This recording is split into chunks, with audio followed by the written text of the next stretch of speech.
Hi, welcome to BoomerTech Adventures mini course devoted to taking fabulous pictures of the flowers and the plants and the animals all around us. This is one video in a series of 4. In it, we're going to focus on ways to hold your iPhone steady so that you can get the sharpest images possible. This is Jill from BoomerTech Adventures. Let's get started. If you don't have your iPhone or your iPad with you, stop the video and go get it. I think you will find it helpful to have it open as we go through the video. The topics include panoramas, keeping a steady hand, tripods, and activating the shutter. Now, I know a lot of people know how to take a panorama, but for those who never have, let's go through the steps. The important thing to remember is, first, once you open your camera app on your device, whether it's an iPhone or an iPad, you need to keep it in the upright or vertical position, like you were going to take a portrait. Now, what you do is you aim your camera at the point where you want to start the panorama. And if you look at the image to the left, you will notice that there is a white arrow and a line. So you need to tap the arrow to choose which direction you're going to go, whether you're going to pan to the right or pan to the left. Think about the light coming in. Where is the best direction to go? Once you're sure of that and you have that arrow pointing in the direction you want to pan, tap the shutter once. When you do, it will turn to a square, and then you slowly sweep the camera across the panorama view.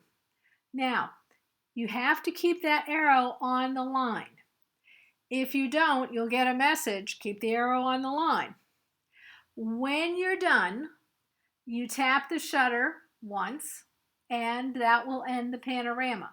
It will automatically stop at 180 degrees. You cannot do a 360 with this particular panorama feature. Here are a couple of examples. The top is from my garden, which is a shade garden, and you can see that the ferns have taken over and I need to get out there and transplant some of them. And the one below is from a Chris Toy BoomerTech guide in his backyard. So it's fun to play with a panorama, especially with gardens, to get the full view of what's been planted. Now, it's really important to make sure your phone or your tablet is steady. When we move it, when we're taking pictures, we get fuzzy results, and nobody likes that. So here's a suggestion. And this comes from the iPhone Photography School. You can find them on Facebook and on the web. You can see from the pictures that I've wrapped one hand around the back of my phone and I've supported it with the other. And then I will tap the shutter with my thumb. Now, obviously, this does not work too well on an iPad because most of us don't have hands that will wrap around it. But with the iPhone, it works very well. Let me show you an example. If you look at the picture on the left, that's Daddy Robin bringing home lunch to his brood up in the nest over my security light on my deck. And it's not a bad picture until you look at the one on the right. You can see it was taken at an identical time, only this time I held it with 2 hands. I used the double-handed hold. Notice it is much sharper. It is much clearer. So it's worth it to take the time to wrap your hand around your phone and the other hand to support it and to touch the shutter with your thumb. Another possibility is to find something to balance your phone against. It might be a railing. You might lean up against the side of a building. Here you see Chris balancing it on part of the table on his deck. It just helps you keep it steadier. You know, if it's windy or if it's cold or some strange noise is happening, it's very easy to jerk the phone. Now, while I'm talking, I want to remind you that you do not have to stab at the shutter. It doesn't release until you let off your finger. So a soft tap will do it. And that way you are also much less likely to move the phone when you're taking a picture or your iPad. Now, you might also consider using a tripod. They do provide stability. They're going to eliminate camera movement. And if you get one of the flexible types of tripods, you can get some pretty unusual perspectives. As you see on the right, the picture, I've got the flexible tripod wrapped around a railing, and I'm able to hold the camera steady as I take my picture. Now, these flexible ones tend to be small, so they're easy to carry and transport. You can use a full-size tripod that you'd usually use with a big camera. Let me show you. So, the vision on the left, the image on the left, I am using a regular size tripod, but I have a little device that I add to or screw on to the top of the tripod, and it will hold my camera. Now, these little devices do not hold an iPad, so this really is just for an iPhone. You can buy these separately, or this one I think came off my selfie stick. Now, the image on the right is a brand new flexible tripod that I bought on a whim. And you see it's got, I don't know if you can see it, it's got sucker pads on it. So it's fairly long and it twists, and that's what I'm using in this case so that it can get right down into the planter. But if I were on in my car or on a smoother surface, I could use those sucker pads to hold it steady.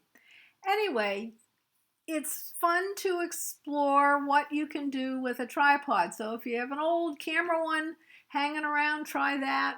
Or if you think you might want one of the little flexible ones, go online and you will find plenty of examples. Just be sure to read the reviews so you know which ones are good. Now, going along with the tripod, did you know that there are several ways to set off the shutter? Yes, you can just touch it on the screen, but here are 3 additional ways. First of all, the volume buttons on your iPhone or iPad will set off the shutter. So sometimes it's awkward to get your finger around to hit the screen and hit the shutter. If you hold your phone or your iPad so that the volume buttons are up top, you can just tap one of those and it will set off the shutter. Guess what? Your earbuds cord will do the same thing. If you use your earbuds, and whether you have them in your ears or not, you can attach it to your phone or your iPad, and again, the volume controls, you see the plus and the minus, will set off your shutter. Pretty cool. And of course, the last is the timer, which is one of the icons on the camera app up at the top. And if you really want to get a good picture without you worrying about you're going to move the camera, you stick it on the tripod or you lean it against something, you hit the setting that is for the timer, and you've got to choose 3 seconds or 10 seconds, and then you are not sending the shutter off, and so there's less likely chance that the phone or the iPad will move. So here you see I've got it set up. I've got my iPhone on a little tripod. I've got it aimed towards a bird bath, and birds will come and use it while I'm sitting on the deck in my outside office. But I've got my earbuds attached to it, and very close to me I have the volume button, And so if somebody comes to take a bath, I wish somebody had come while I was setting up this picture, I can just very slowly touch the volume button and I should get a good picture of a bird either drinking or having a little spa time in the bird bath. So combining tripods and the earbud cord with the on-off button are a really good way to get sharp pictures. So my big idea for this video is if you want sharp images, before you tap that shutter on the screen, think about how you're going to support your device and activate the shutter. Remind you that there are 3 additional videos in this series, and I hope you are able to go through all of them. If you do, I think you'll come away with lots of good ideas for ways to improve your pictures of flowers and animals. We hope this mini course is being helpful for you, and we invite you, Ed, Chris, and I, to check us out on our Facebook page or our YouTube channel or both, and please visit us at our website at BoomerTechAdventures.com. Thanks for stopping by. Bye-bye.